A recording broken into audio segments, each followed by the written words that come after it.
সভাপতি কমরেড মঞ্জুর হাসান খান, সাধারণ সম্পাদক কমরেড মুজাহিদুল সেলিম, জননেতা কমরেড জসিমুদ্দিন মন্ডল, শ্রমিক নেতা শহীদুল্লাহ চৌধুরী।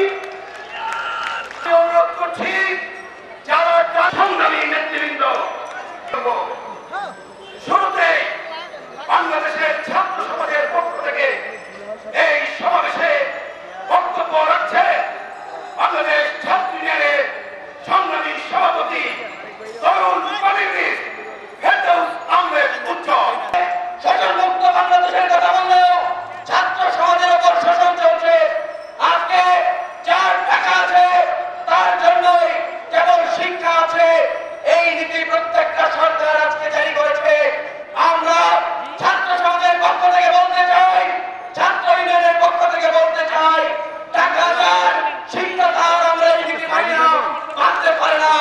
বাংলাদেশ চলে, বাংলাদেশ সরকার চলে কৃষক শ্রমিক মেহনতি মানুষের টাকায়।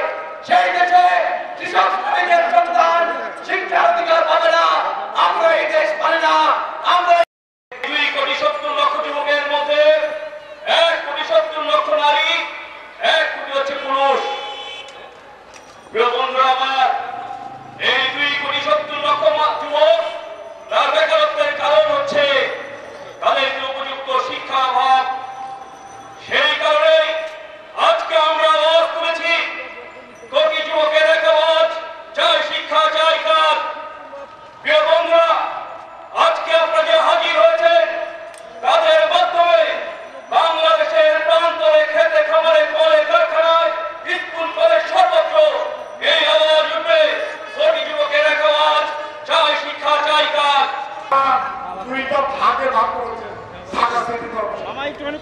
এগুলো নিয়ে কোনো চিন্তা নাই, কিভাবে বস্তু পুনর্বাসন করা হবে। এখন পায়তারা করছে, কড়াই বস্তু সেখানে সরকার প্রতিষ্ঠা করবে। আমরা বলতে চাই, বস্তিবাসীদেরকে নিয়ে কমিউনিস্ট পার্টি থাকা চলে, বস্তিবাসীদের পুনর্বাসন ছাড়া কোনো উচ্ছেদ কথা সেই আন্দোলন আমরা করতে অতীতের মতো। আমরা অনেক জায়গায় আন্দোলন করে সেটা বাস্তবায়ন করেছি। বন্ধুগণ, বস্তিবাসীদের সাথে সাথে আজকে রিক্সা উচ্ছেদ করছে, আজকে সাধারণ মানুষ যারা স্কুল কলেজে যায়, অফিসে যায়, ঢাকা শহরে 60 ভাগ লোক যাতায়াত করে রিক্সাতে, সেই রিক্সা বন্ধ করে দিচ্ছে। 40 লক্ষ গার্মেন্টস শ্রমিক কাজ করে। এই গার্মেন্টস শ্রমিকদের মজুরি ছিল মাত্র 1,500 টাকা। সেই 1,500 টাকার মজুরি তুলনায় আমরা বললাম কমপক্ষে 5,000 টাকা মজুরি দিতে হবে।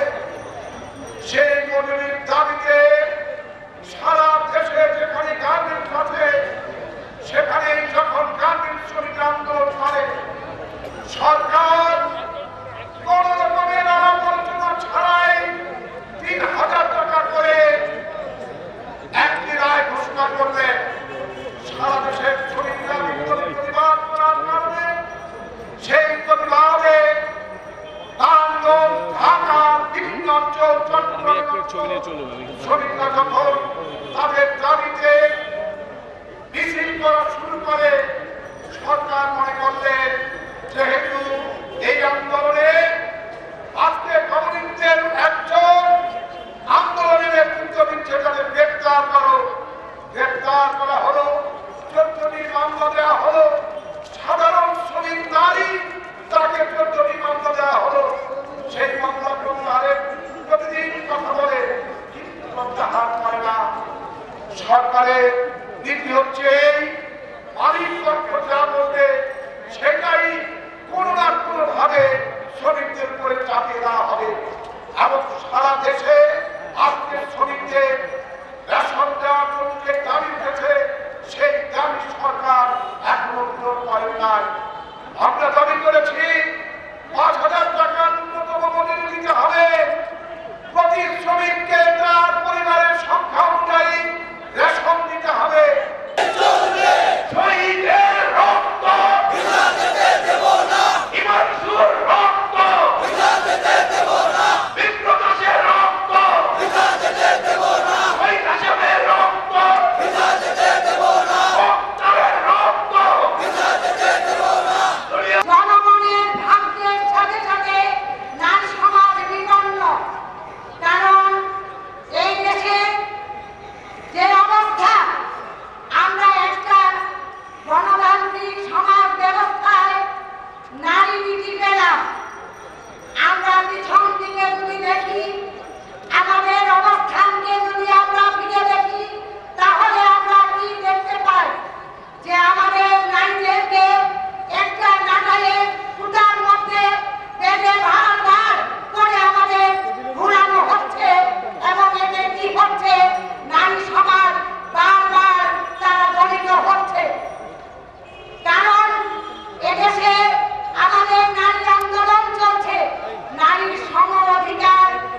রাস্তাঘাট মোটা কাপড়, আমার কৃষক চার চার ছেলে মেয়ে লেখাপড়া করো, আমার দেশের কৃষক চায় শান্তি ঘুমান। কিন্তু এই শাসক গোষ্ঠী সেই সুযোগ সেটাও আমাদেরকে দেয় না, দিচ্ছে না। তাই আজকে কৃষকদের ঐক্যবদ্ধ হতে হবে, এদেশের মেহনতি মানুষ ঐক্যবদ্ধ হতে হবে। মনে রাখতে হবে, এই কৃষক যদি বাঁচে, কৃষি যদি বাঁচে, এই বাংলাদেশ বাঁচবে। আজকে কমিউনিস্ট পার্টি এই সমাবেশে সেই আহ্বান আমরা জানাতে চাই, সেই সাথে বলতে চাই, আজকে কৃষি ব্যবস্থা, আজকে আমার কৃষিকে সবচেয়ে বড় ব্যক্তি খায় বাংলাদেশের কৃষি। আজকে কৃষিতে আজকে ভর্তুকি তুলে দেওয়া হচ্ছে, আপনারা জানেন। সারের দাম 12 টাকা ছিল 20 টাকা করা হয়েছে। কি বলা হয়েছে? বলা হয়েছে আমার কৃষক নাকি জমিতে বেশি সার দেয়, সারের নাকি অপপ্রয়োগ হয়। এই কথা যদি আপনারা বলেন, প্রতি বছর যারা রাষ্ট্র ক্ষমতায় থাকেন তারা বলেন প্রতি বছর নাকি ধানের বাম্পার ফলন হয়। এই বাম্পার ফলন সরকারের টাকায় হয় না, ওই মহাজোটের সরকার হয় না, সরকারের টাকায় হয় না। ওই বাম্পার ফলন আমার কৃষকের রক্ত করা খামে শ্রমে সেই ফসল উৎপন্ন হয়। আজকে বাম্পার ফলনের গল্প নেবেন আর কৃষকের ভর্তুকি কমিয়ে দিবেন, সেটা আমরা চলতে দেব না। কৃষিতে ভর্তুকি বাড়াতে হবে, কৃষককে বাঁচাতে হবে। তাই আসুন আজকে বাংলাদেশের কমিউনিস্ট পার্টি এই সমাবেশ থেকে যে ঘোষণা দেবে কৃষকের মুক্তির জন্য, শ্রমিকের মুক্তির জন্য, ক্ষেত মজুরের মুক্তির জন্য, ছাত্র যুবকের মুক্তির জন্য, সেই ঘোষণার সাথে আমরা একাত্ম হই। আগামী মানুষ যারা কায়িক শ্রম দিয়ে জীবন নির্বাহ করেন, বছর খাটিয়ে খান সকাল থেকে সন্ধ্যা পর্যন্ত, এই 11 কোটি মানুষের মধ্যে 6 কোটি মানুষেরও বেশি হচ্ছে আজকের গ্রামগঞ্জের মজুর, গ্রামীণ মজুর, ক্ষেত মজুর, কৃষি খাতে অকৃষি খাতে কাজ করেন এই মানুষ। 3 কোটি 70 লক্ষ মানুষ কাজ করেন খেতে খামারে, 2 কোটি 30 লক্ষ মানুষের বেশি কাজ করেন অকৃষি খাতে। বাংলাদেশের সরকার গঠন থেকে শুরু করে দেশ পরিচালনা যারা নীতি নির্ধারক, তারা বেশিরভাগই এই ভোটের উপরে নির্ভর করে নির্বাচিত হয়ে আসেন। এই 6 কোটি 6.5 কোটি মানুষের আজকের জীবন সবথেকে দুর্বিষহ। অতি দরিদ্র যে সরকার বলেন, তারাই হচ্ছেন এই অতি দরিদ্র মানুষ। আমরা দাবি করে এই সমাবেশ থেকে অবিলম্বে এই 6 কোটি 6.5 কোটি মানুষের জন্য বদলি রেশন ব্যবস্থা চালু করতে হবে, অবিলম্বে বদলি রেশন ব্যবস্থা চালু করতে হবে। 5 টাকা কেজি দরে চাল, আটা, 30 টাকা কেজি দরে ভোজ্য তেল এবং ডাল, এবং কেরোসিন এবং চিনি দিতে হবে 15 টাকা কেজি দরে। এই দাবি এই সরকার তার নির্বাচনী প্রতিশ্রুতিতে দিয়েছিল, অবিলম্বে পূরণ করতে হবে এই দাবি। বন্ধুগণ, আমরা সারা বছর কাজে চাই, কাজের অভাব এখানে। আমরা আন্দোলন করে 100 দিনের কর্মসৃজন কর্মসূচি এই দেশে চালু হয়েছিল, মহাজন সরকার ক্ষমতায় এসে বন্ধ করে দিয়েছে। আপনারা জানেন সেটা করে যে ব্যবস্থা চালু করেছে দলীয় নেতা কর্মীদের লুটপাটের জন্য এটা করা হয়েছে। আমার গরিব মানুষের এসে কোনো উপকার হচ্ছে না। আমরা এই সমাবেশ থেকে দাবি করছি অবিলম্বে 100 দিনের কর্মসৃজন কর্মসূচি চালু করতে হবে।